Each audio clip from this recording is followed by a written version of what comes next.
नंगौ बियो गिबि गिबियावनो आङो मिडिया पार्सनफोरनो थेंकिउ होनो बिसोर नुजाफैनो हानायनि थाखाय जोङो बे बायमुथि एरिया गोबोरखि एरिया बे दलपानि एरिया बे ओनसोलाव हाग्रायादि जोबस्रांलांबाय बेखौ बयबो मिथिगौ आरो मेगनजोंबो नुखानाय दा बेखौ लानानै जोंनि आसाम सरकारनि बिथोन बायदियै जिथुनाखि अमृत बिखो आन्दलन बे अमृत बिखो आन्दलनखौ लानानै जोङो दिनै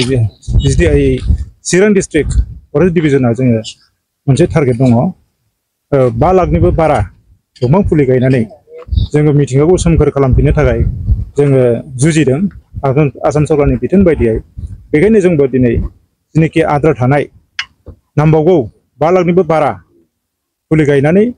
जोङो दिनै साक्सेस खालामनो नागिरदों बे बिथांखिखौ दिनै टारगेटआ खमावबो 60-70 रोजा बेबायदि टारगेट दङ दिनै बेसेबांसिम हायो आरो बोथोराबो गरम दा बेखौ लानानै जोङो आवगायनोसै जेसेबांखिनि हायो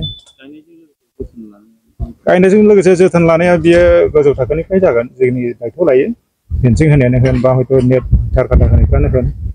बे मोसौ बोरमानि थाखाय बेखौ सेफटि खालामनांगौ गायनायल'जोंबो जाया बेबो नंगौ दा बेखौ गोजौनिफ्राय बुंनो हागोन मा बेहाय जोङो बिफांफोरनि मादाव लालि फमा बेनिफ्राय जिया दङ जिया फमा रायजोफोरनि रेसपन्स माबायदि मोनो रायजोफोरनि रेसपन्सआ मोजां गोसोबायदि सापर्ट खालामदों जोंखौ बयबो लोब लोब फैदों हेफाजाब होदों आरो गायगासिनोबो दङ बे ओनसोला मोनसे नेसनेल पार्क जानो थांनाय माबायदि उननि समाव माबायदि सोलायनाय बे ओनसोला जुदि नेसनेल पार्क जायोब्ला हयथ' टटेलि दंफां दाननाय हाबाफारि बे हाबाफारिफ्रा हयथ' जायनाखि पाब्लिकनिफ्राय सापर्ट नांगौ पाब्लिकनिफ्राय जोंनि सापर्ट मोनोब्ला बे नेसनेल पार्कखौ जोङो बानायनो हागोन गोरलैयै बेखौ आन्दाज खालामनो हायो आरो रायजो राजाफोरखौ जों बेखौनो खावलायगोन जाहाथे दंफां दाननाय नाहा मैहा थांनाय मैहुर खालामनाय बेफोरबायदि मिथिंगायारि जोबस्रांनायखौ जाहाथे बन्द' खालामो जों बेखौनो खावलायो जों बे हाबाफारि लानायनि थाखाय सिगाङावनो जोंनि मानगोनां डिएफअ सार काजलगाव रेन्जनि डिएफअ बिथां कुन्जन बर' बिथांखौ हामबाय होनदों बिथाङा मैयानि दिनाव जोंखौ मोनसे साजेसन हरदों बा जोंखौ खावलायहरदों जे गाबोननि दिनाव नोंथांमोना 60निफ्राय 70 रोजासो दंफां फुलि गायनांगौ लामा लामा गामि गामि गायनांगौ खारन नोंथांमोना दिनै इंक्रोचमेन्ट एरियायाव गोबां दंफांफोरखौ नोंसोरो दानदोंब्लाबो नाथाय नोंसोरो बे सोमखोर मिथिंगाखौ नोंथांमोना दिहुनफिननांगोन बे बाथ्राखौ बिथाङा बुंनायलाय जों दिनै 8टा गामि एबा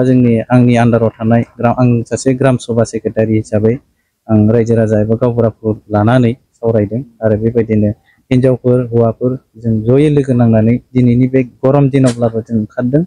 आरो जों बे गभर्नमेन्टखौ जेसे गोबाव जों बे इंक्रोचमेन्ट एरियायाव थांना थासान्दि जों सहाय खालामगोन आरो दानि जिथु बिटिआर गभर्नमेन्ट जों बिथांमोनखौबो हामबाय होनदों बेबायदि मोजां इनिसिएटिभ लानायनि थाखाय गिबियावनो आं प्रमद बर' बिथांखौ हामबाय होनदों नैथियाव जोंनि फेरेंगा सार बिथाङाबो हाग्रा बिफाननि EM हिसाबै बिथाङाबो बेबायदि मोजां इनिसिएटिभ लानायाव हेल्प खालामदों आरो जों हादानाव दोङोब्लाबो जों बेबायदिनो बिफां दाननाय आरो बेबायदि मैहुर खालामनाय बेखौ जोंनिथिंनिफ्राय जों माना खालामखाबाय अलरेडि आरो बेबायदि गोदान सिफायनाय जानाय नङा आरो सोरबा जुदि बेयाव गोदान सिफायोब्ला जों बिनि सायाव जोङो इनिसिएटिभ लागोन आरो बेखौ जोङो डिपार्टमेन्टनो गथायनाय जागोन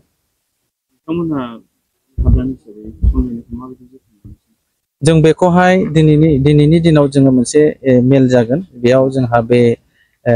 ओरैनोथ' जोङो औवानि बेराबाबो जों लुबैदोंमोन नाथाय जों हरखाबै हास्लाबाखै थेवबो जोङो बोरमा आरो मोसौनिफ्राय बारग'नो थाखाय जोङो